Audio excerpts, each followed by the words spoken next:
성도 여러분, 지난 일주일 동안 또 평안하셨습니까?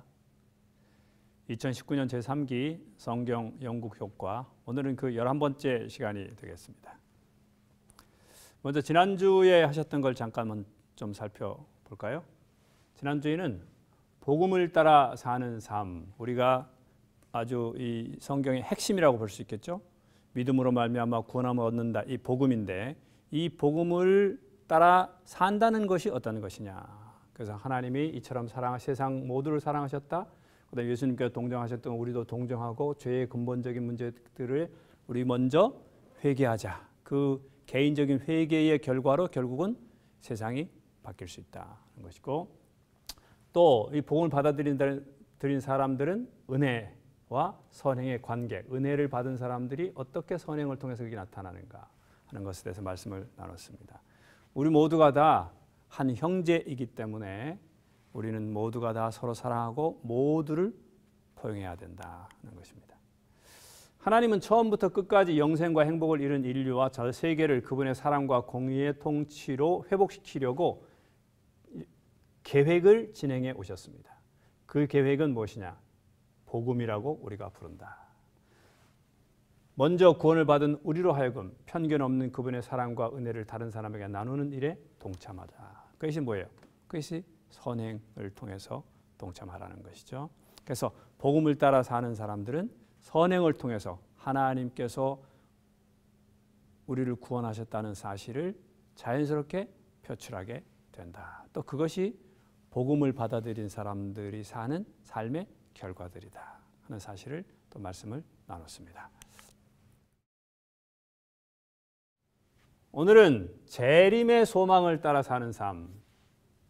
지난주에는 복음을 따라 사는 아주 기독교의 아주 핵심인, 성경의 핵심인 이 예수 그리스도를 말미암아 구원함을 받은 사람들, 곧 복음을 따라 사는 사람들, 복음으로 사는 사람들이 어떤 삶을 사는가 하는 걸 했다면, 이제 조금 더 범위를 좁혀서, 그러면 재림의 소망을 가지고 살아가는, 특별히 이 마지막 시대의 재림 교인들의 삶은 어떠해야 될 것인가 하는 것을 말씀을 나누겠습니다. 저번에 영문 제목이 Living the Gospel이었다면 이번에는 Living the Advent Hope입니다. 그래서 재림의 소망을 살아가는 것, 뭐 이렇게 표현할 수 있겠죠. 영문을 아주 직역으로 하자면, 그렇죠? 조금 더 의역을 해서 적절한 표현인데 재림의 소망을 따라 사는 삶, 뭐 이렇게 표현을 할 수 있겠습니다. 기억절은 그러므로 내 사랑하는 형제들아 견실하며 흔들리지 말고 항상 주의 일에 더욱 힘쓰는 자들이 되라. 왜 그러냐? 너희 수고가 주 안에서 결단코 헛되지 않을 줄을 알기 때문이다. 우리가 하나님의 나라 이렇게 말할 때 우리 신학자들이 항상 이렇게 자주 쓰는 표현들이 있습니다. 그것이 뭐냐면 이미와 아직입니다. 곧 하나님의 나라는 영어로 already but not yet입니다. 하나님의 나라는 이미 시작되었죠. 이르시되 때가 찼고 하나님의 나라가 가까이 왔으니 회개하고 복음을 믿으라.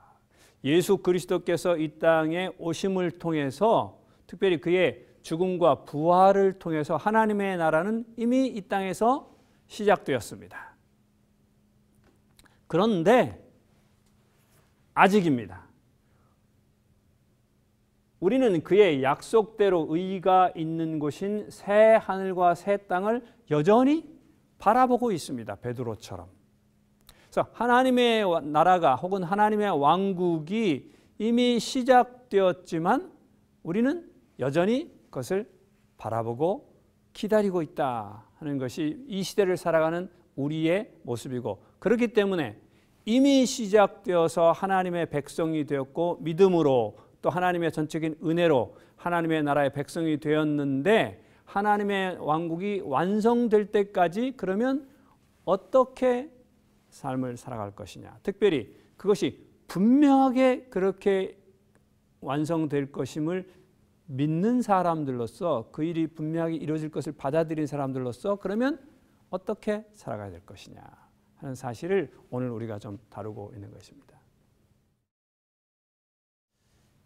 우리는 예수님이 재림하시면서 재창조하실 나라를 기다립니다. 어느 때까지니까 어느 때를 기다리고 있습니까? 세상이 뭐 이렇게 그냥 가는 것 같지만 분명히 어느 때가 있습니다. 예수님의 재림의 때가 있어요. 그래서 우리는 그 희망을 가지고 살아갑니다. 예수님은 부활하시면서 이미 그의 나라를 출범시키셨습니다. 그래서 예수 그리스도가 이 땅에 오셔서 돌아가시고 부활하심을 통해서, 그래서 여전히 지금도 살아계심을 통해서 하나님의 왕국이 지금 이미 시작되었고 건설 중이다 하는 사실을 확인시키셨죠. 우리가 그분의 뜻을 이행할 때 우리는 지금부터 그 나라에 뭐 할 수 있습니까? 동참할 수 있습니다. 그래서 예수님의 부활을 통해서 우리 역시 부활의 소망을 가지게 되었습니다. 우리는 심판을 통해 이 세상을 재창조하실 만큼 이 세상에 대한 지극한 사랑을 나타내시는 하나님은 우리가 이 세상을 그런 소망의 마음을 가지고 대하기를 기대하신다. 그래서 이 불공정해 보이는 이 세상, 아주 부정직한 것이 만연해 보이는 이 세상에서 이것이 그대로 진행되는 것이 아니라 재림을 통해서 뭐냐? 심판이 있다라는 사실이 우리에게 소망이다. 그래서 재림은 희망인데 어떤 희망이냐? 부활의 희망, 심판의 희망일 뿐만 아니라 다시는 슬픔과 눈물이 없는 그런 삶으로서의 소망이다 하는 사실을 우리는 이번 이 과를 통해서 다시 한번 상기하게 됩니다. 어느 때까지니까 여호와여 내가 부르짖어도 주께서 듣지 아니하시니 어느 때까지니까. 계시록에도 이 순교자들이 뭐 상징적이지만 우리의 피를 갚아주지 아니하시기를 어느 때까지 하시려날까요? 어느 때까지 지금 이 세상에 그냥 이렇게 부정직과 불공정과 부당함과 폭력과 이런 것들이 이렇게 그냥 유지된 채 또는 그렇게 살아가는 사람들이 좀 더 뭐랄까요? 사회적으로 우위를 점하는 듯한 그런 모습으로 이렇게 보이는데, 이런 세상이 또 이런 삶이 혹은 그런 것들의 피해자로서 여겨지는 내가 이렇게 살면 어떻게 언제까지 살아야 되겠습니까? 하는 호소가 있습니다. 어느 때까지죠. 하나님께서 침묵하시는 것처럼 보입니다. 그러나 오늘 여기에서 우리가 좀 기억해야 될 것은 무엇이냐? 하나님은 세상의 불의에 대해서만이 아니고 나의 불의에 대해서도 침묵하신다는 사실을 기억하셔야 합니다. 그렇죠? 나도 얼마나 불의합니까? 내 가정에서 얼마나 부당하게, 내 자녀들에게 혹은 내 아내 혹은 내 남편에게 혹은 내 직장 동료들에게 내가 뭐 가지고 있는 조금 뭐 가지고 있는 어떤 사회적 힘이나 경제적인 거, 그다음에 또 뭐 하여튼 뭐 심지어 또 나이까지 뭐 그런 것들로 내가 이렇게 어떤 면에서의 불의 뭐 이런 것들을 행하고 있지 않습니까? 그런데 거기에 대해서도 하나님은 침묵하십니다. 내 옆에 있는 김아무개, 박아무개, 송아무개가 행하는 그런 나에 대한 불의에만 하나님은 침묵하고 계신 것이 아니라 하나님은 나의 불의에 대해서도 침묵하고 계시는 분이다. 어느 때까지? 때가 있다. 그래서 그것을 무엇이냐?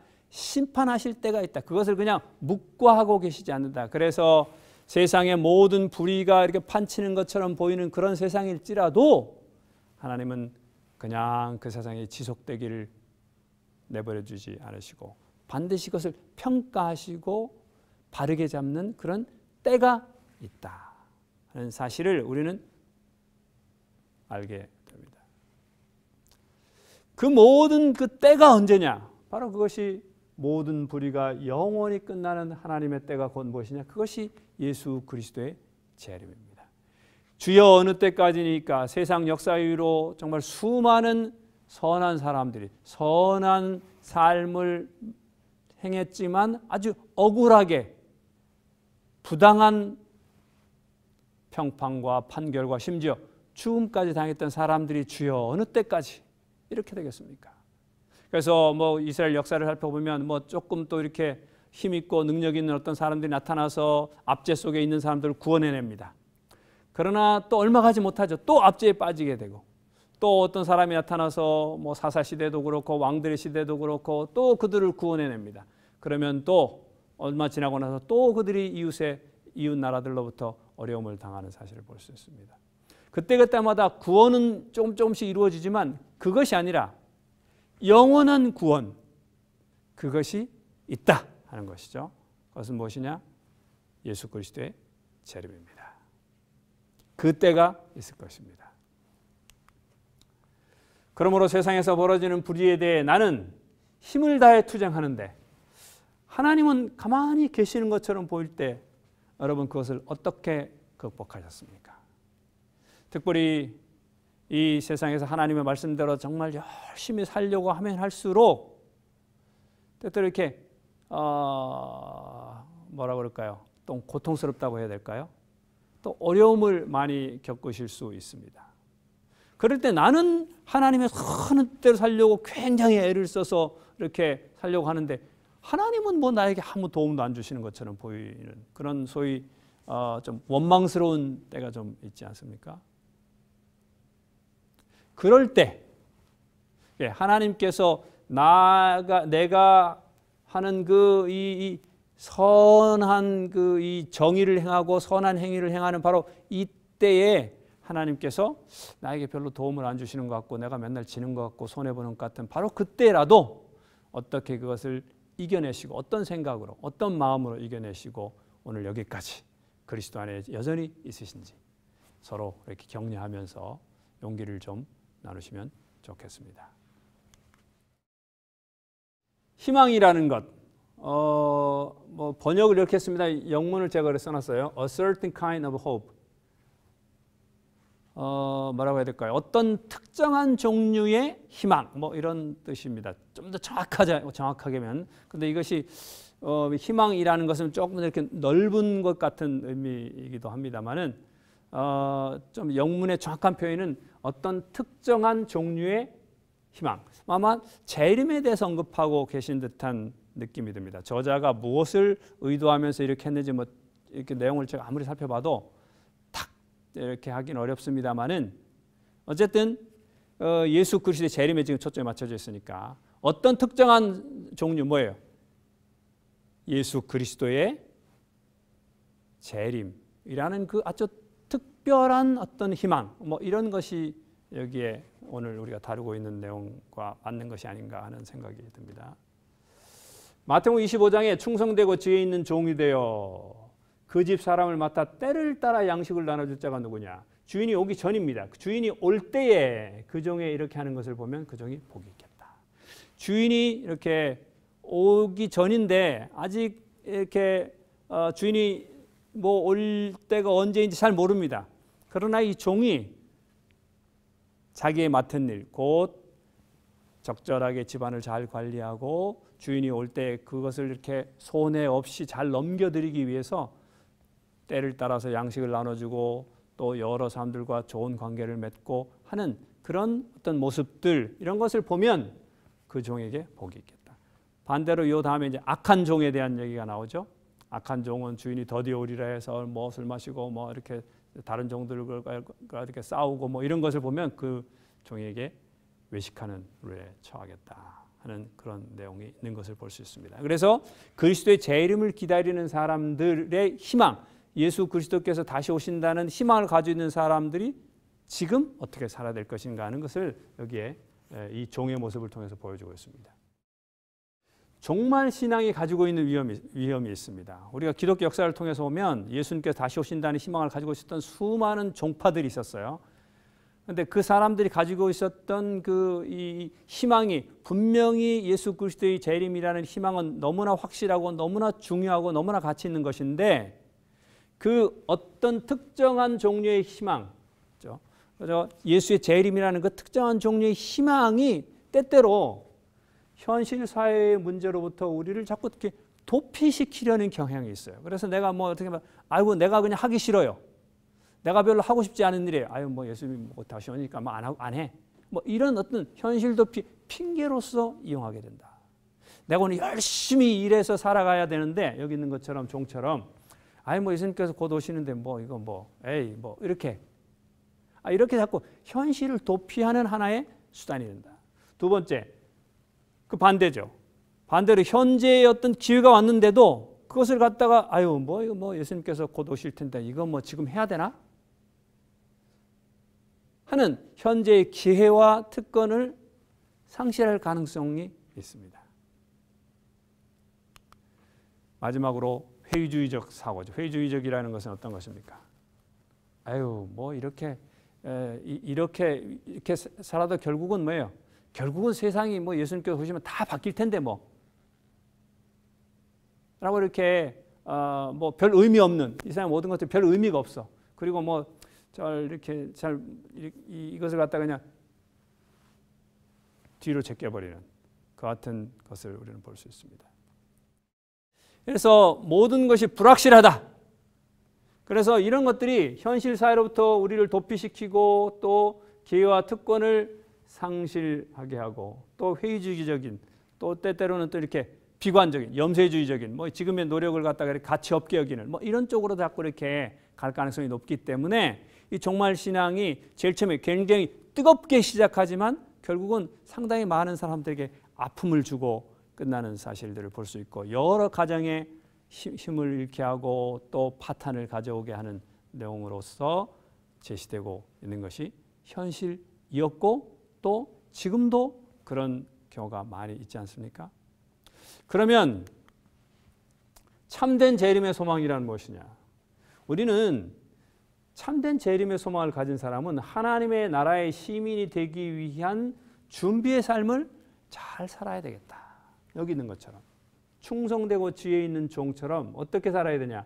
그 집 사람들을 맡아서 때를 따라서 양식을 잘 나눠주는 자기의 맡은 일에서 최선을 다하는 자기에게 주어진 삶의 터전에서 모든 사람들에게 정말 이렇게 그들을 잘 먹이고 잘 대접하고 그들과 좋은 관계를 맺고 좀 더 나아가서 여기 있는 것처럼 다른 사람들을 자기처럼 이렇게 잘 준비시키는 그래서 지금 우리가 살고 있는 이 세상이 조금씩이라도 더 나아질 수 있도록 뭐 이렇게 해봤자 결국 예수님께서 오시면 뭐 다 없어질 세상 뭐 그냥 아무렇게나 되면 어때?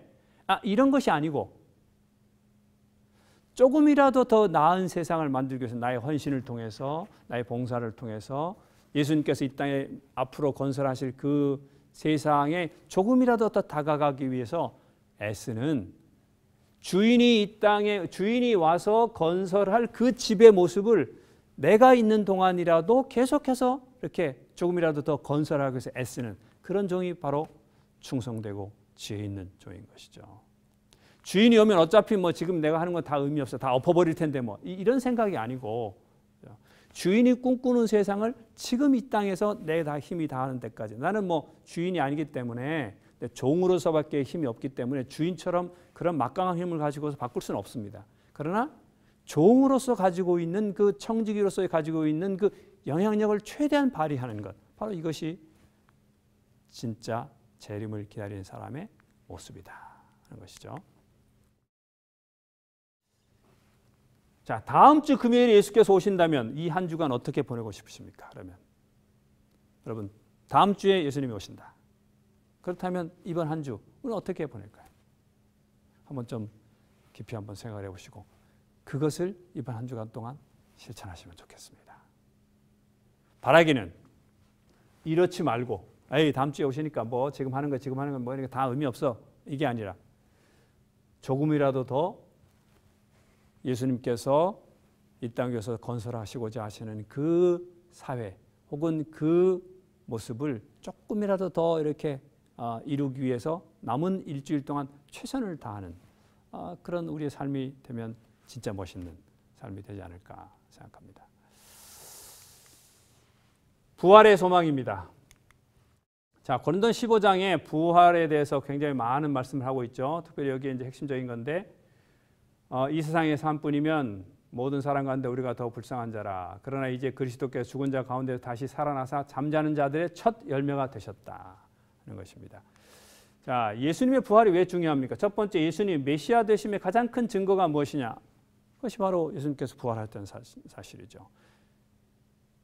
나는 부활이요 생명이니 라고 말씀하셨는데 지금 저 무덤에서 지금 뭐 이렇게 뭐 이 시체로서 썩어가고 있습니다. 그럼 뭐 그게 무슨 의미가 있어요? 두 번째, 생명이 근원되신다는 증거인 것입니다. 그래서 예수님께서 생명이 근원되시기 때문에 그리스도를 따르는 모든 사람들은 그 안에서 예수님처럼 부활한다. 인간은 부활할 수 있다. 누구처럼? 예수 그리스도처럼. 그다음에 하나님의 나라가 현재 건설되고 있으며 우리의 마음속에 하나님의 나라가 건설되고 있고 그다음에 미래에 완성될 것이다. 이 땅에. 그에 대한 아주 확실한 증거이죠. 예수님께서 지금 돌아가셔서 저기 어디 팔레스타인의 어느 쪽에서 지금 그 무덤에서 지금 썩어가고 있다.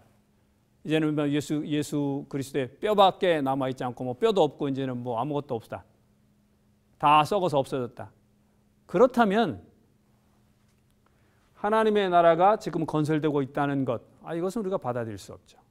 그 다음에 또 예수님께서 이 땅에 오셔서 정말 완전한 세상을 이루실 것이다 라는 사실 우리가 믿기 어려운 것입니다.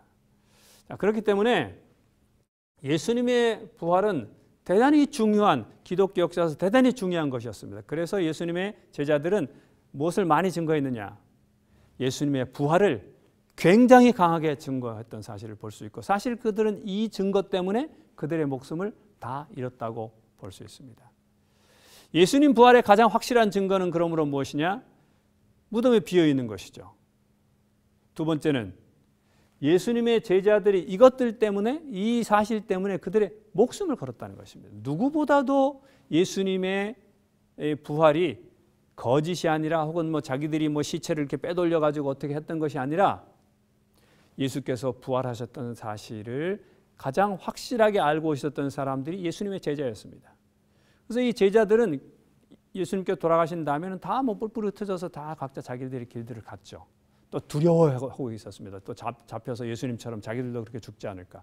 그러나 이렇게 두려워했던 사람들이 다음 데이 사내들인 앞에 서가지고 너희가 십자가에 못 박여 죽인 바로 그 예수가 너희들이 뭐 맨날 아들 만나면 맨날 혹시 이 사람이 메시아인가라고 쳐다보고 기다렸던 바로 그 사람이야 라고서 강하게 증거했고, 사실 그것 때문에 모두가 다 각 세계 여러 곳에 흩어져서 선교하다가 결국은 죽임을 당했던, 여러 가지 형태로 죽임을 당했던 사실을 볼 때 그런 극적인 변화, 그렇게 연약하고 나약했던 그들이 무엇을 봤길래 그 짧은 기간 동안에 십자가에서 이 금요일날 돌아가신 예수의 십자가, 예수님께 돌아가신 그때 굉장히 실망해서 정말 절망에 빠졌던 그들이 무엇을 보았길래 그들이 이렇게 담대하게 그들의 삶을 마칠 수 있었는가? 그들의 생업을 다 포기하고 그들의 목숨까지 이 사실에 걸 수 있었는가? 이것이 바로 예수님께서 부활하셨다는 가장 강력한 증거의 한 부분인 것입니다. 우리는 이런 확실한 부활의 소망에 우리의 믿음의 근거를 두고 있고, 또 예수님께서 이 땅에 오실 때 예수님뿐만 아니라 우리 역시 그리스도처럼 이렇게 부활할 수 있다는 그런 소망을 가지고서 이 모든 이 세상에서 삶을 이겨내고 승리해 가고 있는 것입니다. 예수님의 부활은 또 예수님의 재림은 우리에게 또 심판의 소망을 줍니다. 전도서 8장 14절에 보면 좀 이렇게 허무주의 같은 느낌이 들죠? 세상에서 행해지는 헛된 일이 있나니 곧 악인들의 행위에 따라 벌을 받는 의인들도 있고 의인들의 행위에 따라 상을 받는 악인들도 있다. 그래서 뭐 착하게 사는 사람이라고 다 복 받는 거 아니고 악하게 사는 사람들과 다 이 세상에서 다 멸망받는 거 아니다 하는 것을 이렇게 이야기하는 것처럼 보입니다. 그러나 이것은 이 세상의 이 형편들에 대해서 얘기하고 있는 것이고, 우리도 이 세상에서 이렇게 뭐 책이라든지 드라마라든지 영화 등에서 이렇게 악인이 잘 되면서 끝나는 것을 본 적이 혹시 있으시죠? 그때 좀 기분이 어떠십니까?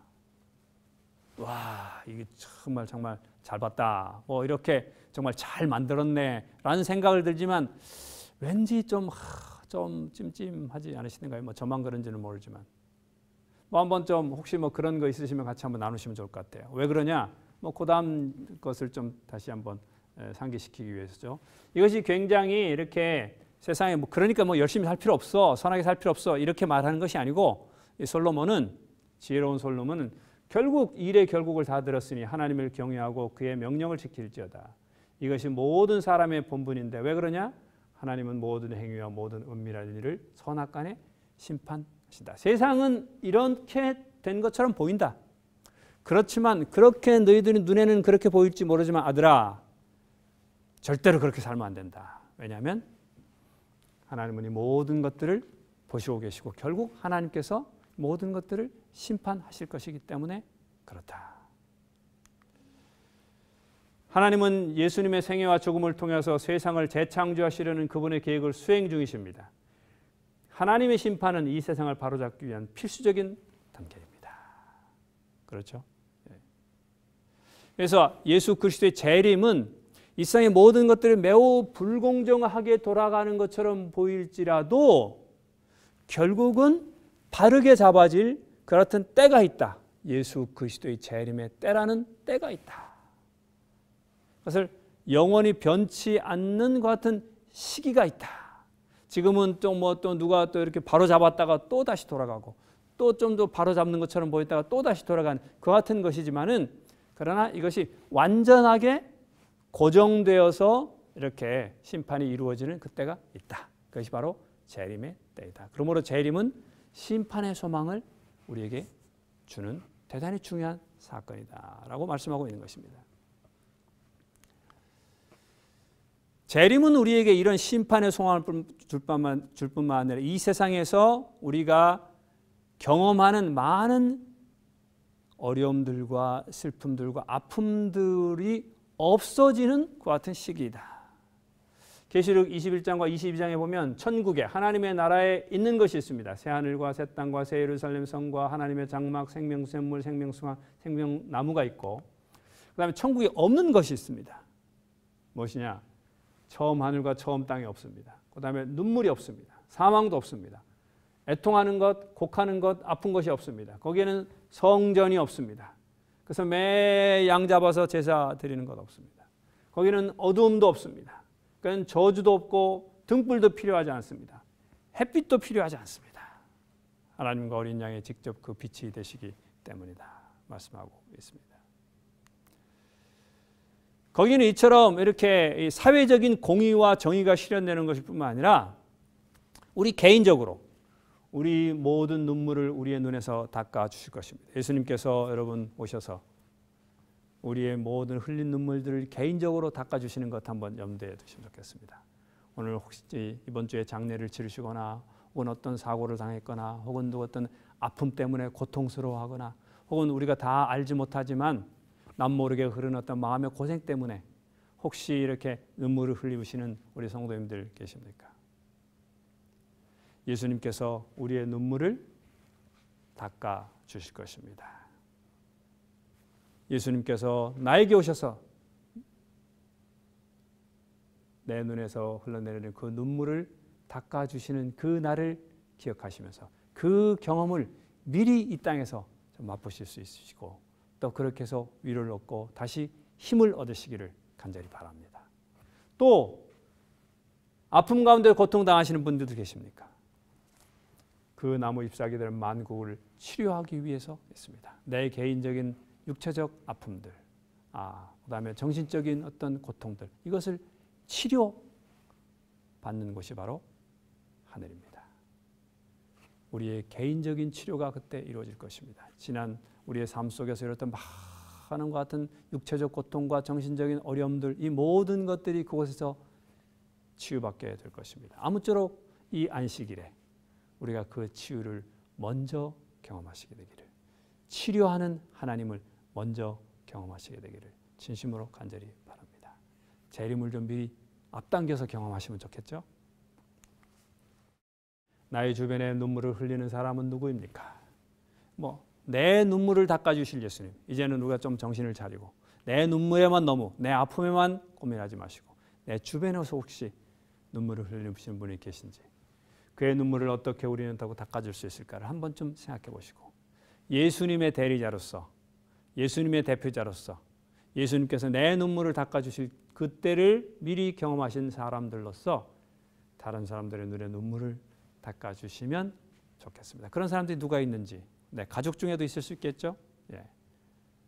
분명히 우리 가족들 중에도 있을 수 있습니다. 우리의 이웃들, 우리의 성도들 중에도 있습니다. 그런 분들 좀 찾으셔서 그런 분들의 눈물을 닦으시고 아파하시는 분들에게 힘과 용기를 주시면 좋겠습니다. 왜냐하면 우리는 이 세상을 꿈꾸며 살아가고 이것을 지금 뭐예요? 실천하며 경험하며 나누며 살아가는 사람들이기 때문입니다. 여기에 이제 핵심 토의를 우리 저자가 우리에게 제안해 주셨는데 한번 여러분께서 이 주를 가지고 한번 토의를 한번 나누시면 좋겠다 생각됩니다. 하나님이 이 세상을 멸망시키시고 재창조하실 것이기 때문에 이 생과 현재의 세상은 신경 쓸 필요가 없다는 주장에 대해서 아까 제가 말씀드렸죠. 회의주의적 사고, 그다음에 뭐 허무주의적, 그다음에 뭐 염세주의적 그런 사고들이 있을 수 있는데 현재 세상은 신경 쓸 필요가 없다는 주장에 대해 우리는 어떻게 생각합니까? 뭐 이 세상이 뭐 이렇게 뭐 결국은 다 없어질 건데 이렇게 풀어지리니 다 없어질 것인데 뭐 이 땅을 뭐 이렇게 뭐 환경을 보존하고 이 땅을 뭐 이렇게 깨끗하게 하려고 하고 또 세상이 뭐 이렇게 좀 더 좋게 만들려고 노력하냐. 결국은 여기 있는 것처럼 세상이 점점 악화될 건데 우리가 이렇게 노력해도 점점 세상이 나빠질 건데 그것을 회복시키고자 하는 노력을 우리는 또 계속 해야 되나 하는 것들을 같이 한번 해야 된다면 왜 해야 되는지 한번 좀 스스로 한번 이유도 찾아보시고 서로 토론해 보시면 좋겠습니다. 우리 하나님은 죄악이 영원히 존재하도록 놔주지 않을 것입니다. 성경은 예수님이 다시 오셔서 죄악을 끝내고 불의를 치유하며 또 원래의 계획에 맞는 새 세상을 창조하실 것입니다. 예수님이 다시 오셔서 그렇죠? 그다음에 예수님의 부활에 기초한 이러한 소망은 현재를 변화시키며 그분의 재림을 기다리는 동안 하나님과 다른 사람들을 섬기는 우리의 봉사에 용기를 불어넣습니다. 예수님께서 다시 오셔서 이렇게 될 것입니다. 그러나 현재를 살아가는 우리는 예수님께서 부활을 통해서 이루신 그 이미 시작된 그 나라의 일원으로서 살아가면서 재림을 기다립니다. 그래서 여전히 우리는 현재를 변화시키면서 우리의 봉사에 재림의 소망이 용기를 불어넣는 계기가 될 것입니다. 아무쪼록 이런 재림의 소망이 오늘 이 시대를 살아가는 우리를 현실에 도피하는 것이 아니라 하나님께서 오셔서 이루실 왕국을 우리가 전한 종이 되어서 조금이라도 더 많이 이루어 놓는 것 같은 그래서 하나님께로부터 잘했다라는 칭찬을 듣는 지혜로운 것 같은 종이 되기를 진심으로 간절히 바랍니다. 다음 주에는 12과죠. 조금 더 구체적으로 그리스도인들이 어떤 삶을 살아야 될 것인가 긍휼을 사랑하고 라는 주제로 같이 말씀을 나누도록 하겠습니다. 이번 한 주도 주님 안에서 행복하시고 건강하시기를 기도합니다. 감사합니다.